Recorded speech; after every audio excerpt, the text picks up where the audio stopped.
নাসির আসছে যে আলা একটা তেলে পিঠে দিয়ে দিকে নাসির ভাই আসছে নাকি ইয়াসিন নাকি মোমো খাও না আমি তো জানতাম লাইভার পছন্দ মোমো স্টিক দেয় না একটা চামচ দিচ্ছে শুধু কাঁটা চামচ দিয়ে। আসসালামু আলাইকুম এভরিওয়ান, সবাই কেমন আছেন? আজকে শুক্রবার, ছুটির দিন, সারাদিন বাসায় ছিলাম। বৃষ্টি ছিল। অ্যাকচুয়ালি আমাদের ড্রাইভার সাহেবের বিয়ের একটা দাওয়াত ছিল, সেই কারণে ড্রাইভার আসেনি আর আমরাও বের হইনি। ভাবলাম যে আজকে দিনটা বাসায় থাকি। মাঝে মাঝে ড্রাইভারদেরও ছুটি দিতে হয়, তারও তো নিজের পরিবার আছে, তার ভালো লাগার জায়গায় গেলে তার ভালো লাগবে, সেই কারণেই আজকে তাকে ছুটি দেওয়া হলো। আর আমরা তো সারাদিন বাসায় ছিলাম, সন্ধ্যার পর ভালো লাগছিল না। আমাদের বাসার কাছে আমরা হেঁটে হেঁটে চলে আসছি। তো এখানে গরম গরম পিঠা শুরু হয়ে গেছে, শীতের আগমন পিঠা দিয়ে শুরু হচ্ছে। একদম আমার বাসার কাছে, এক গলির পর দেখতে পেলেন, হেঁটেই চলে আসলাম। পিঠার পাশাপাশি চটপটিও আছে, তবে এখানে চটপটিটা অনেক টেস্টি। সচরাচর আগে সব জায়গায় চটপটিটা খেতাম না, এখন মাঝে মাঝে আমাদের বনশ্রীতে অনেক জায়গায় মজার চটপটি পাওয়া যায়, আর সেখান থেকে খেয়ে ফেলে। আগে বেলি রোডে বা পিঙ্ক সিটিতে গেলে খাওয়া হতো। তো এই লোভনীয় খাবারটা আসলে আমি দেখলে আর কন্ট্রোল করতে পারি না। সবসময় চুলার পাশে বসে দাঁড়িয়ে গরম গরম পিঠা খাই। তা আজকে অনেক লোক আছে, সে কারণে আমরা ফুচকা খাবো। এখানে চেয়ার ছিল, বসে আছি। তা 2টা চিতই পিঠা আর 2টা তেলের পিঠা অর্ডার করে আসছি। তারপর এই তো গরম গরম পিঠা চলে আসছে। মুসা তো ফু দিচ্ছে, মানে অনেক গরম। আর এখানে পিঠাটা অনেক অনেক টেস্টি, আমার কাছে অনেক ভালো লাগে। মানে পিঠা থেকে একটা ফ্লেভার আসে, মানে চালটা ডিফারেন্ট চাল মনে হয়। আর ভর্তাগুলা খেতেও ভালো লাগে আর একদম ক্লিন লাগে। আর এই পিঠা যে বানায় ওদের মানে সব কিছু আমার কাছে অনেক ক্লিন লাগে, সেই কারণে আমার কাছে এখানে পিঠাটা বেশি পছন্দ। এই বনশ্রীতে আশেপাশে অনেক পিঠার দোকান আছে, আমি ঘুরে ফিরে এখানে চলে আসি, এখান থেকে খাই। তো এখানে লাইট অনেক কম ছিল, সেজন্য অন্ধকার লাগছিল। তো আমি দেখছিলাম যে ভিডিওটা তেমন ক্লিয়ার হচ্ছে না।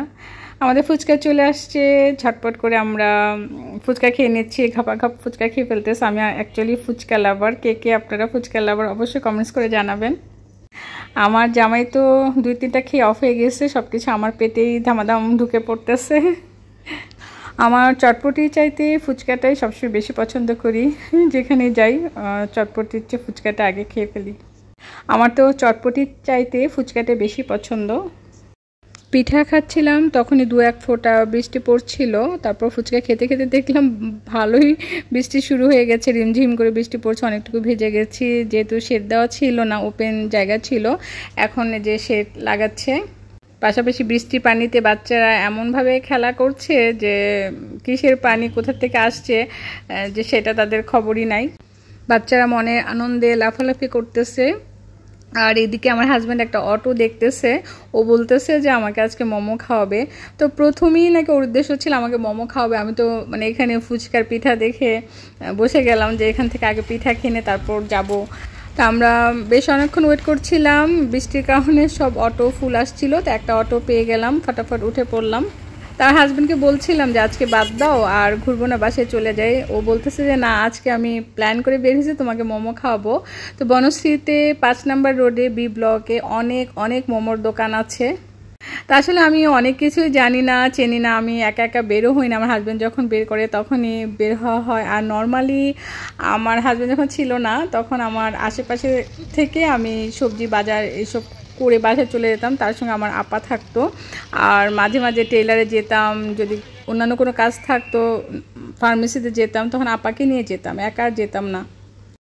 বৃষ্টির পরিমাণ বেড়েই যাচ্ছে। আমার হাজব্যান্ড তো উকি ঝুঁকি দিয়ে দোকান খুঁজতেছে যে কোন দোকানে যাবে। একটা বড় মোমোর দোকান ছিল, সেখানে কোনো স্পেস নাই। তার বৃষ্টির কারণে অনেকেই দোকানে ঢুকে পড়েছে, আর আমরা খুঁজতেছি কোন দোকান থেকে নিব। তার সামনে একটা ছোট্ট মোমোর দোকান আছে, লাবি।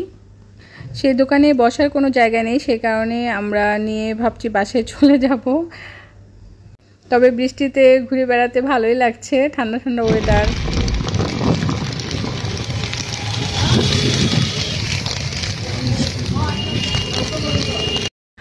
এই তো আমরা ছোট্ট একটা মোমোর দোকানে চলে আসছি, লাভি। এই দোকানে মোমো অনেক টেস্টি। আমার হাজব্যান্ড ফ্রেন্ডদেরকে নিয়ে খেয়েছিল, সেই কারণে ও জানে আমাকে আজকে নিয়ে আসছে খাওয়ানোর জন্য। তো এর আগে আমি কখনো বনশ্রীতে মোমো খাইনি, অন্যান্য জায়গায় খেয়েছি। আর মোমো দেখলে আমার মেয়ের কথা মনে হয়, আমার মেয়ের লাইভার অনেক অনেক পছন্দের খাবার। নর্মালি যখন আমার মেয়ে খেত তখনই খেতাম, একা করে আর মোমো খাওয়া হয় না। ওর মোমো, সুশি এই টাইপের খাবারগুলো ওর অনেক প্রিয়।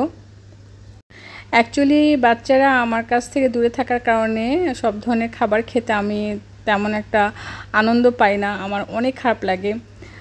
যদিও জীবন চলার পথে সব কিছু করতে হচ্ছে, চলতে হচ্ছে, খেতে হচ্ছে, তারপর সবসময় বাচ্চাদেরকে আমি অনেক অনেক মিস করি, যে ওরা কী খাচ্ছে, কিভাবে কি করতেছে। আমি থাকলে হয়তো মজার মজার খাবারও তৈরি করে দিতে পারতাম। তো এগুলো আসলে আমার মনের মধ্যে সারাক্ষণই নাড়া দিতে থাকে। শুধু আমার না, যাদের ছেলেমেয়েরা প্রবাসে থাকেন সকল মাদেরই কিন্তু একই কষ্ট, তাই না? আমরা বাসায় চলে আসছি, আর বেশিক্ষণ ঘোরাঘুরি করতে পারিনি। আরও অনেক জায়গায় যাওয়ার ইচ্ছে ছিল, তবে বৃষ্টির গতি বেড়ে যাচ্ছে, সেই ভয়েই কিন্তু বাসায় ফিরে আসা। খালি বাসা, আমি, আমার হাজব্যান্ড, এতদিন আসলে আমার মা ছিল, আপা ছিল, বাসাটা একদম জমজমাট ছিল। চলে যাওয়ার পর থেকে পুরো বাসাটা নিরিবিলি লাগে।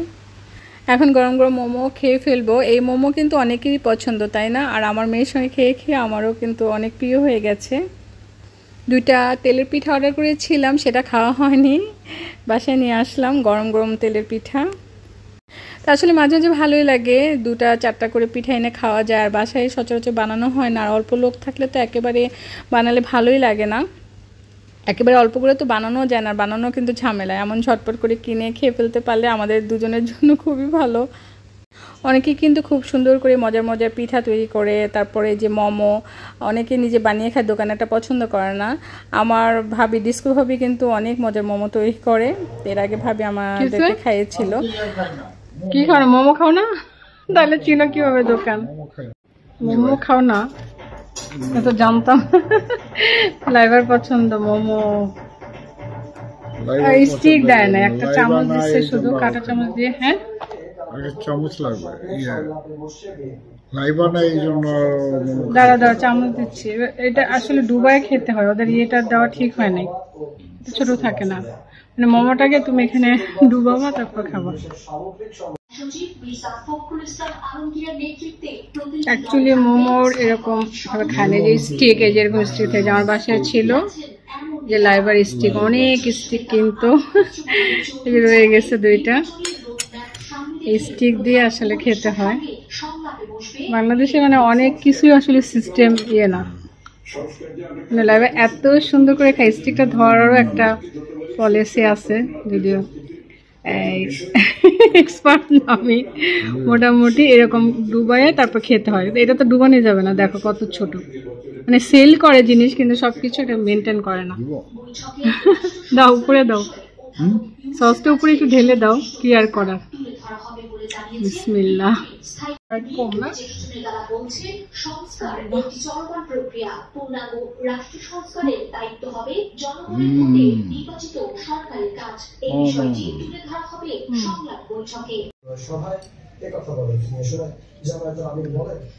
অনেক মজা, একদম মানে অনেক অনেক টেস্ট আছে।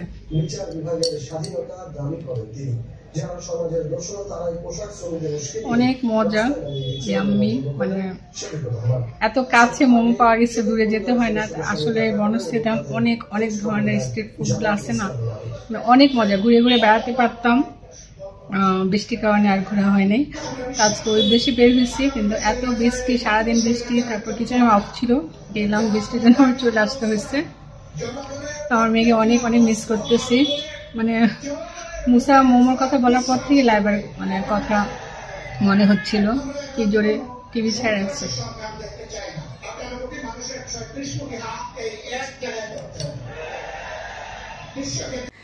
এই তো আজকে আমাদের দুজনের সন্ধ্যাটা কিভাবে কাটলো সেটা আমি আপনাদের সঙ্গে শেয়ার করলাম। সবাই সুস্থ সুন্দর থাকবেন, আমাদের জন্য দোয়া করবেন। আজকের মতো এখানে বিদায় নিয়ে নিচ্ছি, আবারও দেখাবো ইনশাআল্লাহ নেক্সট ব্লগে।